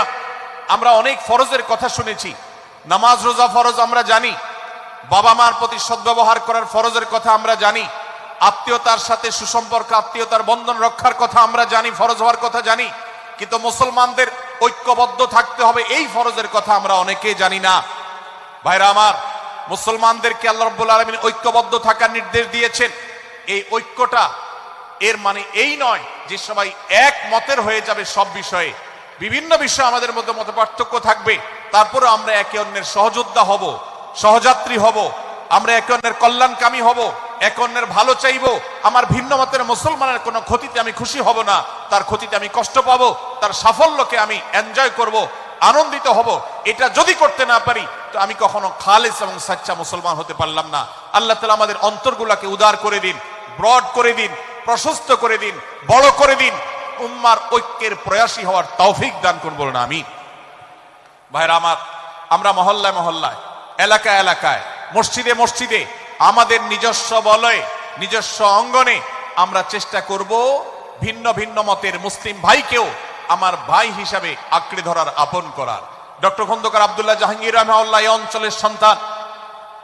তিনি বলতেন, বেদাতে লিপ্ত কোন মুসলমান, তার ব্যাপারেও আমি মনে করি আমার ভাই ভুলের মধ্যে আছেন, তার ব্যাপারে আমার মায়া মমতা কাজ করে, আমি তার কল্যাণকামী, তাকে আমার ভাই মনে করি। ঠিক একইভাবে আমার কোন মুসলমান ভাইয়ের সাথে যদি আমার ভিন্ন মতের কারণে আমার মনে হয় যে তিনি ভুল পথে আছেন, তারপর তাকে আমি শত্রু ভাববো না, তার অকল্যাণ আমি চাইবো না। আজ বাংলাদেশের বাস্তবতায় যদি আমরা তাকাই, দেখতে পারবো ইসলাম এবং মুসলমানদের যত শত্রু আছে, আমরা দেখেছি গত কয়েক যুগ ধরে তাদের নিজেদের মধ্যে হাজারো বিভক্তি, হাজারো মত পার্থক্য থাকা সত্ত্বেও মুসলমানদের শত্রুতা করার ব্যাপারে তারা সবাই ঐক্যবদ্ধ। অথচ আমরা মুসলমানরা, আমাদের আল্লাহ, আমাদের রাসূল, আমাদের কোরআন, আমাদের কিবলা, আমাদের সবকিছু এক হওয়া সত্ত্বেও ছোটখাটো বিষয়কে নিয়ে আমরা আমাদের মধ্যকার বিভেদের প্রাচীরগুলোকে দাঁড় করিয়ে রেখেছি, যার কারণে আমরা গোটা বিশ্বে যেমন মার খাচ্ছি, আমাদের এই প্রিয় মাতৃভূমিতেও আমরা সংখ্যায় সবচেয়ে বেশি হয়েও আমরা কালচারালি মাইনরিটি হয়ে আছি, সংস্কৃতিতে আমরা সংখ্যালঘু হয়ে আছি। সব ক্ষেত্রে আমাদেরকে ইগনোর করা হয়। 4 লক্ষ মসজিদের এদেশে 4 লক্ষ ইমাম আছেন, 4 লক্ষ মুয়াজ্জিন আছেন। এই মসজিদগুলো এদেশে, এর নেটওয়ার্ক যতটা শক্তিশালী, এদেশের সকল রাজনৈতিক দলগুলোর নেটওয়ার্ককে যদি একত্র করা হয়, মসজিদগুলোর মতো এতটা শক্তিশালী নেটওয়ার্ক এদেশের সমাজে নাই। কিন্তু ওলামা ইকরামকে ইগনোর করা হয়, মুসলমানদের ইগনোর করা হয়। এদেশের আইনে কোরআন এবং সুন্নাহ, এদেশের মুসলমানদের ধ্যান ধারণাকে কখনো বিবেচনায় আনা হয় না। এই যে মুসলমানদের আজ দুরবস্থা, এর অন্যতম প্রধান কারণ হলো আমাদের হাজার হাজার ভাগে বিভক্তি। এই বিভক্তির দেয়ালগুলোকে তুলতে হবে কি হবে না? যদি হয় তাহলে আপনি নিজে থেকে শুরু করে দিন। আপনি যেই মতই লালন করেন না কেন, আপনার ভিন্ন মতের মুসলমানকে আপনি ভাই মনে করবেন, তার সাথে বুক মিলাতে আপনার কষ্ট হবে না, তার সাথে বসতে আপনার অসুবিধা হবে না। ভিন্ন মতের আলেম, এক মতের আলেম আরেক মতের আলেমের সাথে বসতে অসুবিধা হবে না। এক মতের অনুসারী আরেক মতের অনুসারীকে ভাই বলতে অসুবিধা হবে না। আমরা সোশ্যাল মিডিয়াতে নিজেদের মধ্যে কামড়াকামড়ি করব না, নিজেদের মধ্যে আমরা ঝগড়া বিবাদ করব না। এবং যদি কেউ বিবাদে লিপ্ত হয়, সূরা হুজরাতের 9 এবং 10 নম্বর আয়াতের শিক্ষা বলছে, মুসলমানদের মধ্যে দুটি দল যদি মারামারিতে লিপ্ত হয়, তুমি সেখানে গিয়ে খোঁচাখুচি করে মারামারি বানানোর তো প্রশ্নই ওঠে না। বরং আল্লাহ বলছেন যে ফাসলিহু বাইনাহুমা, তাদের উভয়ের মধ্যে মীমাংসা করবার জন্য তুমি উদ্যোক্তা হও, তুমি উদ্যোগী হও। ভাইরা আমার, আমরা অনেকেই হয়তো জেনে থাকবো মিথ্যা এটা আল্লাহর জমিনের সবচেয়ে বড় জঘন্য অপরাধগুলোর মধ্যে থেকে একটি। একজন মুসলমান কোন অবস্থাতে মিথ্যা বলতে পারে না, কিন্তু কোন মুসলমান যদি অন্য মুসলমানের সাথে কখনো বিবাদ বিতণ্ডায় লিপ্ত হয়ে যায়, দুজন মুসলমান বা দুটি বলয়, দুটি পক্ষ, দুটি গোষ্ঠী মুসলমানদের, তাদের মধ্যে যদি কোনো বিষয় যদি ভুল বুঝাবুঝি তৈরি হয়, ভিন্ন মত সৃষ্টি হয়, একে অন্যের সাথে শত্রু ভাবাপন্ন হয়ে যায়, তাহলে তাদের দুইজনের মধ্যে বা দুই পক্ষের মধ্যে মীমাংসা করবার জন্য কেউ যদি মিথ্যা কথাও বলে, অর্থাৎ আপনি এক পক্ষের কাছে গিয়ে বললেন, ভাই আপনি যাকে এত খারাপ মনে করছেন, যার ব্যাপারে আপনি এতটা রাগান্বিত হয়ে আছেন, আমি তো জানি তিনি আপনার ব্যাপারে অনেক সফট চিন্তা রাখেন, আপনার ব্যাপারে অনেক ইতিবাচক ভাবনা রাখেন, আপনার ব্যাপারে অনেক সুধারণা পোষণ করেন। আপনি যদি একজন মুসলমানের কাছে গিয়ে, এক পক্ষের কাছে গিয়ে যদি এই কথাটা বলেন, বাস্তবে তিনি যদি এটা নাও বলেন, তারপরেও আপনি যদি এই মিথ্যা কথা বলেন, এই মিথ্যা এটা শুধু জায়েজ নয়, বরং এই মিথ্যাটা এর মাধ্যমে আপনি যে তাদের পরস্পরের সম্পর্ককে ভালো করার চেষ্টা করেছেন, এর মাধ্যমে আপনি আল্লাহর কাছে নেকি এবং সওয়াব পাবেন ইনশাআল্লাহ। ভাইরা আমার, তাহলে দুজন মুসলমান, দুটি পক্ষ, দুটি দল, দুটি বলয়, দুটি গোষ্ঠী যদি কখনো ভিন্ন মত তাদের মধ্যে তৈরি হয়, সেটা যদি মারামারিতে গিয়ে পৌঁছায়, সেটা যদি বিবাদ বিতণ্ডা পর্যন্ত গিয়ে পৌঁছায়, আমাদের কাজ হবে মধ্যে থেকে সেটাকে মীমাংসার মাধ্যমে দূরত্বকে কমানো। আমরা কখনো দূরত্ব বাড়াবো না, পারলে দূরত্ব কমাবো। ডক্টর খন্দকার আব্দুল্লাহ জাহাঙ্গীর রহমতুল্লাহ একটা কথা বলতেন, মুসলমানদের বাড়িতে যে আগুন লেগেছে, বিভেদের আগুন, মতবিরোধের আগুন, মত পার্থক্য, এটা মতবিরোধে যে পৌঁছে গেছে, এ আগুন তিনি বলতেন আমি নিভাবার মতো শক্তি আমার নাই, এত পাওয়ার নাই যে বহুদা বিভক্ত মুসলমানদেরকে আমি ঐক্যবদ্ধ করে ফেলবো, এত শক্তি আমার হাতে নেই। কিন্তু একটা শক্তি আমার কাছে আছে ভাই, সেটা হলো যে বিবাদমান মুসলমানদের মধ্যে বিবাদ যেন আর না বাড়ে, বিবাদের যে আগুন লেগেছে সে আগুনে যেন আর ঘি ঢালা না হয়, কেরোসিন ঢালা না হয়, সেজন্য আমি ভূমিকা রাখতে পারি।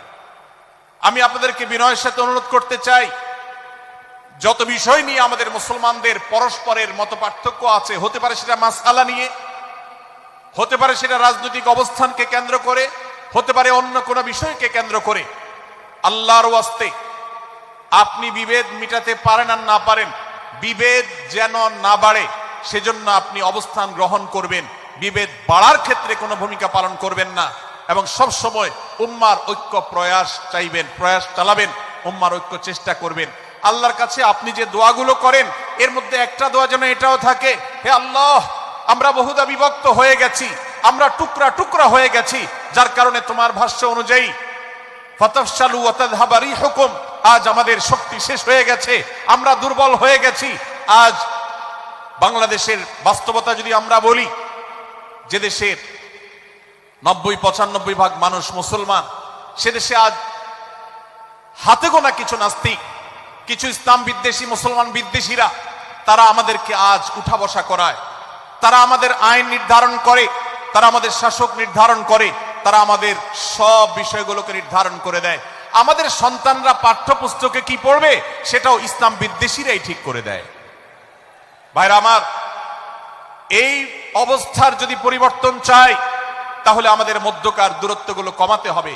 এজন্য আপনার দোয়ার মধ্যে আল্লাহর কাছে নিবেদন করুন, আল্লাহ আপনি আমাদের মধ্যকার বিভেদগুলো কমিয়ে দিন, আল্লাহ আমাদের ওলামাদেরকে ঐক্যবদ্ধ করে দিন, আল্লাহ আমাদেরকে ইত্তেহাদ মাল ইখতিলাফ, বৈচিত্র্যময় ঐক্য, মতভিন্ন থাকা সত্ত্বেও মৌলিক বিষয় ঐক্যবদ্ধ হওয়ার তৌফিক দান করুন। সীসাডালা প্রাচীরের মতো আমাদেরকে কাঁধে কাঁধ মিলিয়ে আল্লাহ এবং তার রাসূল সাল্লাল্লাহু আলাইহি সাল্লামের আদেশ নিষেধকে ব্যক্তি, সমাজ, পরিবার, রাষ্ট্রে সর্বত্র বাস্তবায়নের জন্য কাজ করার তৌফিক দান করুন। আমরা আমাদের দোয়ার মধ্যে মুসলমানদের ঐক্যের জন্য দোয়া করব তো ইনশাআল্লাহ, আল্লাহ তাআলা আমাদেরকে সেই তৌফিক দান করুন। ভাইরা আমার, তাহলে সূরা হুজুরাতের তৃতীয় শিক্ষা বলছিলাম, 9 থেকে 10 নম্বর আয়াতে আল্লাহ রাব্বুল আলামিন মুসলমানদের মধ্যে যদি কখনো বিবাদ, বিতণ্ডা, মারামারি, হানাহানি সৃষ্টি হয়, তাহলে সেটিকে মীমাংসা করবার কথা বলেছেন। অতএব যদি কোনো স্বামী স্ত্রীর মধ্যেও কখনো মনোমালিন্য তৈরি হয়, আপনার যদি সেখানে ভূমিকা রাখবার সুযোগ থাকে, আপনি চেষ্টা করবেন উভয়ের মধ্যে দূরত্বটা কমাবার জন্য। আমরা অনেকে আজকাল নামাজ কালাম পড়ি, রোজা রাখি, দাড়ি রাখি, অনেক ভালো ভালো কথা বলি, অথচ দুজনের মধ্যে গন্ডগোল লাগলে আমরা সেখানে এক পক্ষ হয়ে আরেক পক্ষকে আমরা খেপিয়ে তুলি। পারলে অনেকে চগলখড়ি করেন, প্রত্যেক পক্ষের কাছে গিয়ে অপর পক্ষের ব্যাপারে মিথ্যা কথা বলে তাদের মধ্যে ভেজালকে আরো বাড়িয়ে দেন। এই জন্য নবী সাল্লাল্লাহু আলাইহি সাল্লামের ঐতিহাসিক হাদিস রয়েছে, লা ইয়াদখুলুল জান্নাতা নাম্মাম, যে ব্যক্তি চগলখড়ি করে, দুজনের মধ্যকার গন্ডগোল ফাসাদ বৃদ্ধিতে যে ব্যক্তি ভূমিকা রাখে, ভেজাল লাগায়, এই চগলখোর কখনো জান্নাতে যাবে না। আমাদের অনেকেরই এই দুঃস্বভাব আছে, এই খারাপ চরিত্র আছে। সূরা হুজুরাত, এই জন্য আমাদের আজকের যে সমাজ বাস্তবতা আছে, আমাদের যে ব্যাধি আছে, ব্যক্তিগত পর্যায়ে আমাদের পরিবারের, সমাজের সর্বত্র যে ব্যাধিগুলো ছেয়ে গেছে, সূরা হুজুরাতের প্রতিটি আয়াত যেন সেই ব্যাধির সবচেয়ে বড় মহৌষধ, সেটার জন্য সবচেয়ে বড় প্রতিষেধক, সেটার জন্য সবচেয়ে বড় সমাধান। এই জন্য আমি বলেছি শুরুতে, আমার যদি আল্লাহ শক্তি সামর্থ্য দিতেন, প্রত্যেক মুসলমানের হাতে পায়ে ধরে সূরা হুজুরাতের 18টি আয়াত, প্রত্যেকটি আয়াত আমি আমার মুসলমান ভাইদেরকে বলতাম, বারবার পড়ুন, বারবার পাঠ করুন, বোঝার চেষ্টা করুন, জীবনকে পরিবর্তন করুন। এদেশে নামাজি মুসলমান আপনি কম বেশি পাবেন, এদেশে রোজাদার মুসলমান কম বেশি পাবেন, এদেশে হজ আদায়কারী মুসলমান কম বেশি পাবেন, এদেশে তাসবিরত মুসলমান কম বেশি পাবেন। কিন্তু এদেশে আচার আচরণ, কাজ কারবার, আখলাক এবং বান্দার হক এবং অধিকার, অন্যের অধিকার সংশ্লিষ্ট বিষয়ে সচেতন মুসলমান আপনি খুব বেশি পাবেন না। আর এই জন্যই আমাদের জান্নাতের পথে অনেক বড় অন্তরায় হয়ে আছে। আজ আমাদের চরিত্রগুলো নষ্ট হয়ে গেছে। আমরা নামে মুসলমান, আমরা চগলখড়ি করি, আমরা নামে মুসলমান, দুজনের মধ্যে গন্ডগোল সৃষ্টি করে দেই। গন্ডগোল আগে থেকে সৃষ্টি থাকলে সেটাকে বাড়াবার চেষ্টা করি। আমরা নামে মুসলমান, আমাদের শিষ্টাচার নাই, আদব নাই, লেহাজ নাই। এই জন্য সূরা হুজুরাতের প্রতিটি আয়াত আমাদেরকে শিক্ষা দেয়। আল্লাহ তাআলা আমাদের সকলকে এই শিক্ষাগুলো আজকের এই মাহফিল থেকে আমাদের বুকের ভেতরে পরম যত্ন সহকারে নিয়ে যাওয়ার এবং আমাদের জীবনকে পরিবর্তন করার তৌফিক দান করুন। ভাইরা আমার, তৃতীয় এই শিক্ষাটি শেষ করে আমি বলতে চাচ্ছি, চতুর্থ আয়াতে আল্লাহ রাব্বুল আলামিন আমাদেরকে বলেছেন আমরা যেন কেউ কাউকে নিয়ে বিদ্রূপ না করি, ব্যঙ্গ না করি, কেউ কাউকে যেন বাজে নামে না ডাকি, কেউ যেন কাউকে খোঁচাখুচি না করি, কেউ যেন কাউর নাম বিকৃত করে তাকে না ডাকি।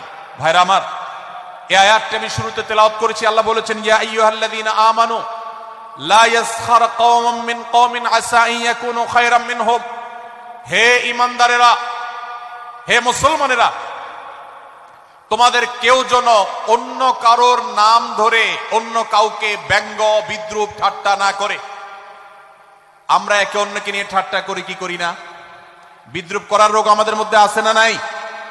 ভাইরা আমার, জাগতিক বিষয় তো আছেই, এমনকি দুর্ভাগ্যজনক বাস্তবতা হলো ধর্মের নামে, ইসলামের নামে একদল মুসলমান অপর দল মুসলমানকে নিয়ে হাসি, ব্যঙ্গ, বিদ্রূপ, রাসাহাসি এবং নাম বিকৃত করা এবং খোঁচাখুচি করা, এই কাজগুলো আমাদের মধ্যে আছে না নাই? আমরা যারা ইসলামের খেদমত মনে করে আমার ভিন্ন মতের ভিন্ন দলের মুসলমানকে খোঁচাখুচি করি, আমরা যারা আল্লাহর খেদমত মনে করে, ইসলামের সেবা মনে করে, দাওয়াতের কাজ মনে করে, ইসলাম প্রচার মনে করে ভিন্ন মতের অন্য দলের মুসলমানকে নিয়ে ব্যঙ্গ বিদ্রূপ আর হাসাহাসি করি, তাদেরকে সোশ্যাল মিডিয়াতে, অনলাইনে, অফলাইনে তুচ্ছ তাচ্ছিল্য করি, আল্লাহর শপথ করে বলছি এটা ইসলামের সেবা নয়, এটা হলো প্রবৃত্তির পূজা, এটা হলো আপনার নফসের পূজা, এটা হলো আপনার প্রবৃত্তির গোলামি করা, এটা আল্লাহর গোলামি নয়, এটা ইসলামের খেদমত নয়, এটা ইসলামের 12টা বাজানো। ভাইরা আমার, কোন অবস্থাতে একজন মুসলমান অন্য মুসলমানকে নিয়ে ব্যঙ্গ বিদ্রূপ করতে পারে না। আমার মুসলমান ভাই যদি কোনো ভুল কথা বলে, ভুল কাজ করে, আমি যথাযথ নিয়মে তাকে সংশোধনের চেষ্টা করব, সমালোচনা করার দরকার হলে সেটাও করব, কিন্তু হাসাহাসি নয়, বিদ্রূপ নয়, ব্যঙ্গ করা নয়। আজ আমাদের তরুণদের মধ্যে এটা একটা আর্টে পরিণত হয়েছে। আপনারা রোস্টিং ভিডিওর কথা কম বেশি সবাই জেনে থাকবেন। রোস্টিং ভিডিওর কথা আপনারা জানেন কি জানেন না? ভাইরা আমার, রোস্টিং ভিডিও নামটা দেখেন, অর্থাৎ কাউকে রোস্ট করা। আমরা মুরগি রোস্ট করার কথা জানি, এখন মানুষ রোস্ট করার সিস্টেম শুরু হয়েছে। একজন মানুষের কোনো ভুল কিছু পেয়েছেন, অবশ্যই আপনি সমালোচনা করবেন। আপনি একজন মুসলমান হিসেবে জানতে হবে কারোর ভুলের সমালোচনার মূলনীতি আছে। মূলনীতি আছে না নেই? কোরআন এবং সুন্নাহর বাতানো যে প্রিন্সিপাল, সেটাকে লক্ষ্য করে, সেটাকে আমলে নিয়ে, সেটাকে ধরে ধরে যদি আপনি সমালোচনা না করেন, তাহলে আপনার এই সমালোচনা এটাই আপনাকে জাহান্নামে নেওয়ার কারণ হতে পারে। ভাইরা আমার, আপনি কাউকে রোস্ট করার নামে, কাউকে সমালোচনা করার নামে, হতে পারে কেউ ভুল করেছেন, কিন্তু সেটা করতে গিয়ে যদি তার অধিকার নষ্ট করেন, আপনি সীমা ছাড়িয়ে চলে যান, আপনি যদি ব্যঙ্গ বিদ্রূপ করে হারামের পর্যায়ে চলে যান, তাহলে সূরা হুজরাতের আয়াতের আলোকে আপনি কবিরা গুনাহে লিপ্ত হলেন। আমরা অনেকে আছি যে ব্যক্তিগত পর্যায়ে এই বিদ্রূপ করাটাকে আমরা কোনো বিষয় মনে করছি না। সোশ্যাল মিডিয়াতে অনেকগুলো ভিডিও ক্লিপ আছে, আপনাদের চোখে নিশ্চয়ই পড়েছে, আমার চোখে বহু পড়েছে, যে অনেক সময় দেখা যায় বিনোদনের নামে কাউকে খোঁচাখুচি করা, কাউকে অপমান করা, কাউকে হয়তো ধাক্কা দিয়ে পানি দিয়ে ফেলে দেয়া, কাউকে কষ্ট দেয়া, কাউকে হয়তো প্রতারিত করা, এটাকে আমরা এনজয় করি। অনেক ভিডিও ক্লিপে দেখা যায় এভাবে কাউকে কোনোভাবে অপমানিত করে, কাউকে কোনোভাবে ধোকা দিয়ে বোকা বানিয়ে আমরা এনজয় করি, আমরা হাসাহাসি করি। আমাদের রুচি নষ্ট হতে হতে আজ এই পর্যায়ে এসেছে যে এটা আমাদের এনজয়ের বিষয় হয়েছে, এটা আমাদের আনন্দের বিষয় হয়েছে। ভাইরা আমার, সূরা হুজরাতের এই আয়াত অর্থাৎ 11 নম্বর আয়াত, এই আয়াত বলছে আমাদের জন্য কোন মুসলমানকে, কোন মানুষকে ব্যঙ্গ বিদ্রুপ করা হারাম। কোন মুসলমানকে ব্যঙ্গ বিদ্রুপ করা কি হারাম। অতএব আপনি রসিকতা করে যদি কারোর সাথে ব্যঙ্গ বিদ্রুপ করেন এবং সেটা যদি তার মনে কষ্ট হওয়ার কারণ হয়, তিনি যদি সমাজের মানুষের কাছে হেয় প্রতিপন্ন হন, তাহলে ইসলামী শরীয়তের দৃষ্টিকোণ থেকে সারা বিশ্বের সমস্ত ওলামাদের ঐক্যমতে সেটা হারাম। আমরা চুরি করা হারাম জানি, আমরা ডাকাতি করা হারাম জানি, আমরা মাদক সেবন করা হারাম জানি, আমরা নামাজ ত্যাগ করা হারাম জানি। এই সমস্ত হারাম থেকে আমরা অনেকেই বেঁচে থাকি, কিন্তু আমি আমার মুসলমান ভাইয়ের চরিত্র হনন করছি, শুধুমাত্র সাধারণ জীবন যাত্রার ক্ষেত্রে করছি তা নয়, এমনকি ধর্মের নামে, ইসলাম প্রচারের নামে, দাওয়াতের নামে আমরা আমাদের প্রতিপক্ষ মুসলমান ভাইকে নিয়ে অনেক সময় ব্যঙ্গ বিদ্রুপ করি, হাসাহাসি করি, তাকে ছোট করি, তাচ্ছিল্য করি, হেয় করি, তার সম্মানহানি করি। আমরা জানি না আমাদের প্রিয় নবী সাল্লাল্লাহু আলাইহি ওয়াসাল্লাম এর একটা হাদিস আমাদের সামনে রয়েছে, সহিহ মুসলিমে বর্ণিত হয়েছে। নবী করিম সাল্লাল্লাহু আলাইহি ওয়াসাল্লামের এই হাদিস আজ সবচেয়ে অসহায় হাদিস। অসহায় হাদিস এই জন্য বললাম যে আজকের এই হাদিসের উপরে কেউ আমল করে না, এই হাদিসটাকে কেউ পাত্তা দেয় না, এই হাদিসকে কেউ গুরুত্ব দেয় না। অথচ এই হাদিস প্রত্যেক মুসলমানের বুকে বুকে ঝুলিয়ে রাখা দরকার। এই হাদিস আমাদের ঘরে ঘরে ঝুলানো দরকার। এই হাদিস আমাদের অফিসগুলোতে শোভা পাওয়া দরকার। এই হাদিস আমাদের জীবনে বাস্তবায়ন হওয়া দরকার। নবী করিম সাল্লাল্লাহু আলাইহি ওয়াসাল্লাম সেই হাদিস বর্ণনা করেছেন। আবু হুরায়রা রাদিয়াল্লাহু তাআলা আনহু তিনি বলেছেন, লা তাহাসাদু, লা তাহাসাদু, হে মুসলমানরা, তোমরা কেউ কাউকে কখনো হিংসা করবে না, কেউ কাউকে হিংসা করবে না। আমাদের মধ্যে হিংসা আছে না নাই? হিংসা আছে না নাই? আমরা একে অন্যকে হিংসা করি। একদল মুসলমান অন্য দল মুসলমানকে হিংসা করে, কেউ কারো ভালো দেখতে পারে না। ভাইরা আমার, আল্লাহ নবী বলেছেন, লা তাহাসাদু, তোমরা একে অন্যকে হিংসা করো না। ওয়ালা তানাজাসু, কেনা বেচা করতে গিয়ে কেউ কাউকে ধোঁকা দিও না, প্রতারণা করো না। ওয়ালা তাবাগাদু, তোমরা একে অন্যের সাথে শত্রুতা বিদ্বেষ পোষণ করবে না। ওয়ালা তাদাবারু, তোমাদের কেউ যেন কারোর পেছনে লেগে না থাকে, কাউকে অবজ্ঞা যেন না করে। ওয়ালা ইয়াবি আহাদুকুম আলা বাই'i আখিহি, এবং তোমাদের কেউ যেন আরেকজনের কেনাবেচার উপরে সেখানে ইন্টারফেয়ার করে সে যেন সেখানে কোন প্রকার ক্ষতিগ্রস্ত কাউকে না করে। ওয়াকুনু ইবাদাল্লাহি ইখওয়ানা, হে মুসলমানরা, তোমরা আল্লাহর বান্দা, ভাই ভাই হয়ে থাকো।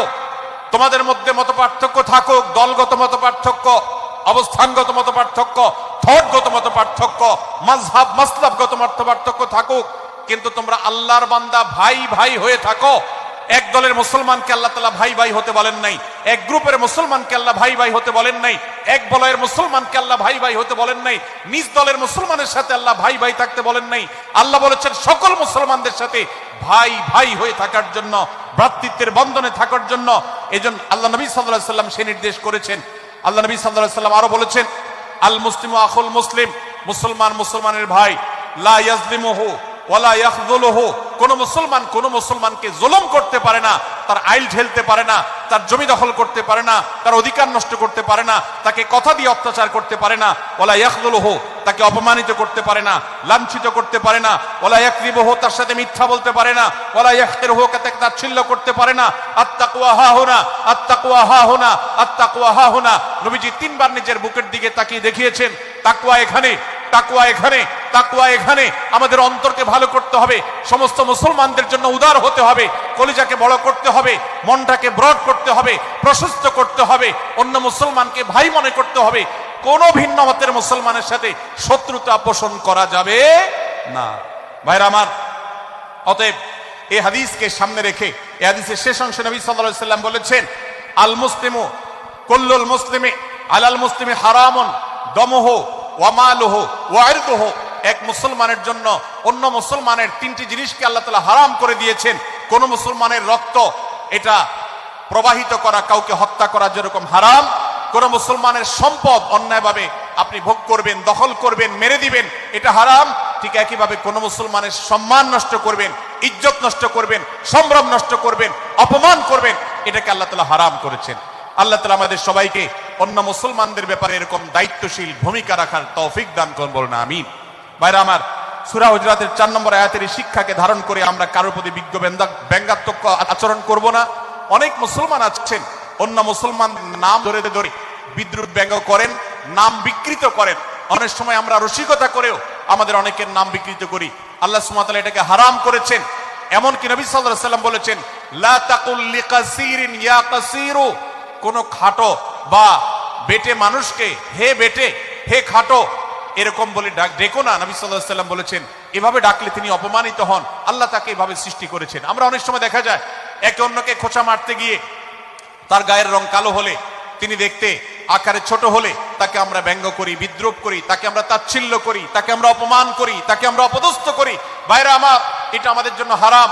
আমি আবারও বলছি, চুরি হারাম আমরা জানি, ডাকাতি হারাম আমরা জানি, আমরা অন্যান্য হারামের কথা জানি, কিন্তু এই যে এক মুসলমান অন্য মুসলমানের অধিকার নষ্ট করা হারাম, এটা আমরা জানি না। এক মুসলমান অন্য মুসলমানের নাম বিকৃত করা হারাম, এটা আমরা জানি না।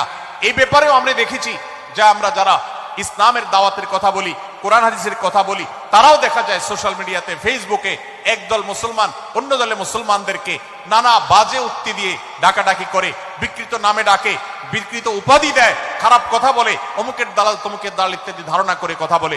এই কাজগুলো হারাম, এগুলো আমরা কখনো করব না।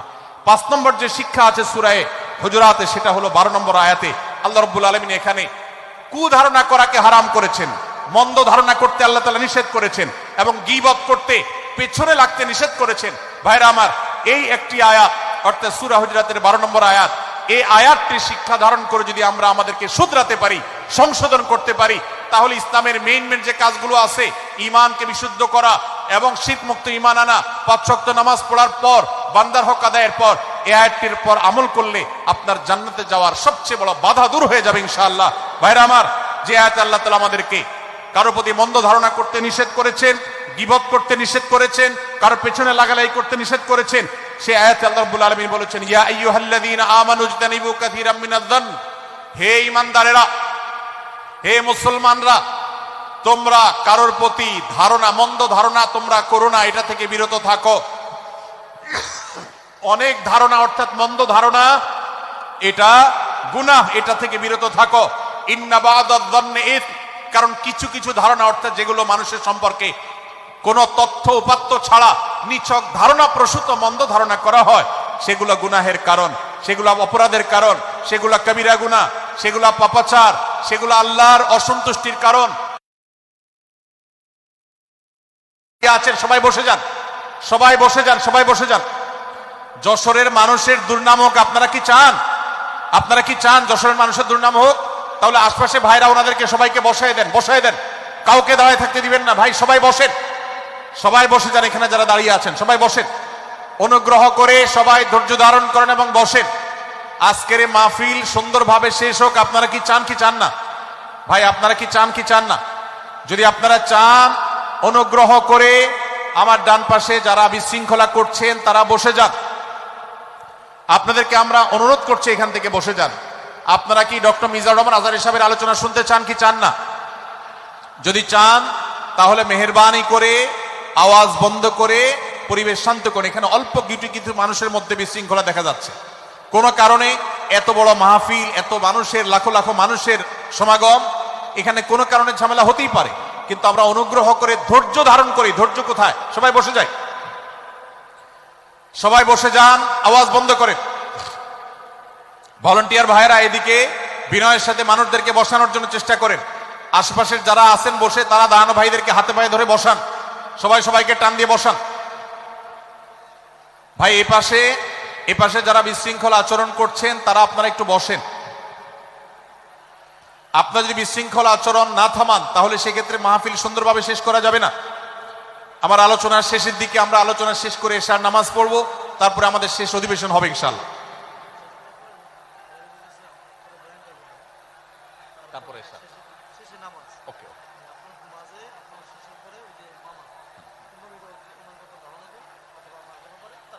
ভাই মেহেরবানি করে আপনারা শান্ত হন। আমাদের আলোচনার পর আজকের আমাদের প্রধান আকর্ষণ এবং প্রধান বক্তা ডক্টর মিজানুর রহমান আজহারী হাফিজাহুল্লাহ, তিনি আসবেন, তিনি আলোচনা করবেন। তারপরে আমরা মাঠে ইনশাআল্লাহ সবাই জামাতের সাথে এশার সালাত আদায় করব। আমি কয়েক মিনিটের মধ্যে আলোচনা শেষ করব, আপনারা মেহেরবানি করে শান্ত হন। জাযাকুমুল্লাহ খাইর। ভাইরা আমার, আমি যে জায়গাটা ছিলাম, সূরা হুজরাতের 12 নম্বর আয়াতে আল্লাহ রাব্বুল আলামিন আমাদেরকে সূরা হুজরাতের পঞ্চম শিক্ষা দিয়েছেন মুসলমানদের জন্য, যা গুরুত্বপূর্ণ তা হলো আমরা কারোর প্রতি মন্দ ধারণা করব না। এই ক্ষেত্রে ডক্টর আব্দুল্লাহ জাহাঙ্গীর রাহিমাহুল্লাহর একটা উক্তি আমার মনে পড়ে। তিনি বলেছেন যে আজ আমাদের যারা ধর্ম চর্চা করি, আমরা যারা নিজেদেরকে প্র্যাকটিসিং মুসলমান মনে করি, আমাদের সবচেয়ে হুজুরদের সবচেয়ে পছন্দের গুনাহ হলো মন্দ ধারণা করা, অন্যের ব্যাপারে খারাপ ধারণা করা। অমুক অমুকের দালাল, তমুক তমুকের দালাল, কোন তথ্য উপাত্ত ভিত্তি প্রমাণ ছাড়া নিছক ধারণার উপর ভিত্তি করে অন্য মুসলমান ভাইকে আমি এরকম নানা তকমা দিয়ে আমরা কবিরা গুনাহে লিপ্ত হচ্ছি। আমরা এই বদ ধারণা করা, মন্দ ধারণা করা যে কবিরা গুনাহ অনেকে জানি না। অনেকে অনেকের পেছনে লাগছি, অনেকে অনেকের ওয়াজ শুনছি দোষ বাইর করার জন্য, স্ট্যাটাস পড়ছি ভুল বাইর করার জন্য। এই যে মানুষের পেছনে লাগা, এটা আল্লাহ তাআলা নিষেধ করেছেন, ওয়ালা তাজাসসু, তোমরা কেউ কারোর ছিদ্র অন্বেষণ করার, দোষ আবিষ্কার করার চেষ্টা করবে না, এবং ওয়ালা ইয়াগতাব বা'দুকুম বা'দা, কেউ কারোর গীবত শিকায়াত করবে না। এই আয়াতে আমাদেরকে কেউ কারোর পেছনে পরনিন্দা করতে নিষেধ করেছেন। ইসলাম বলে আমরা মানুষের সামনে মানুষের ভুলের কথাগুলো বলবো বিনয়ের সাথে, যাতে তিনি সংশোধিত হন, আর তার পেছনে প্রশংসা করব। আমরা করি উল্টা, আমরা মানুষের সামনে এসে মানুষের প্রশংসা করি আর তার পেছনে গিয়ে তার দুর্নাম করি। ইসলামকে যদি আমরা মানতাম, সমাজটা সুন্দর হয়ে যেত। আমরা যদি সামনে কারোর দোষ বলতাম তাহলে তিনি সংশোধিত হতেন, আর পেছনে যদি গুণ বলতাম তাহলে তিনি ভালো সেখান থেকে শিক্ষা গ্রহণ করতেন। সূরা হুজরাতের 6 নম্বর শিক্ষা 13 নম্বর আয়াতে আল্লাহ তাআলা বলেছেন যে আমাদের সবার গোড়া কোত্থেকে এসেছে, আমাদের গর্বের কোনো বাহ্যিক কারণ নাই তাকওয়া ছাড়া। আল্লাহ বলেছেন, ইয়া আইয়ুহান নাস ইন্না খালাকনাকুম মিন যাকারিন ওয়া উনসা, হে মানুষ সকল, তোমাদেরকে আমি মানুষ, নারী এবং পুরুষ, আদম এবং হাওয়া থেকে সৃষ্টি করেছি। ওয়াজআলনাকুম শুউবান ওয়া ক্বাবাইলা লিতাআরাফু, বিভিন্ন গোত্রে তোমাদেরকে আমি বিভক্ত করেছি পরিচয়ের জানার জন্য, শুধুমাত্র।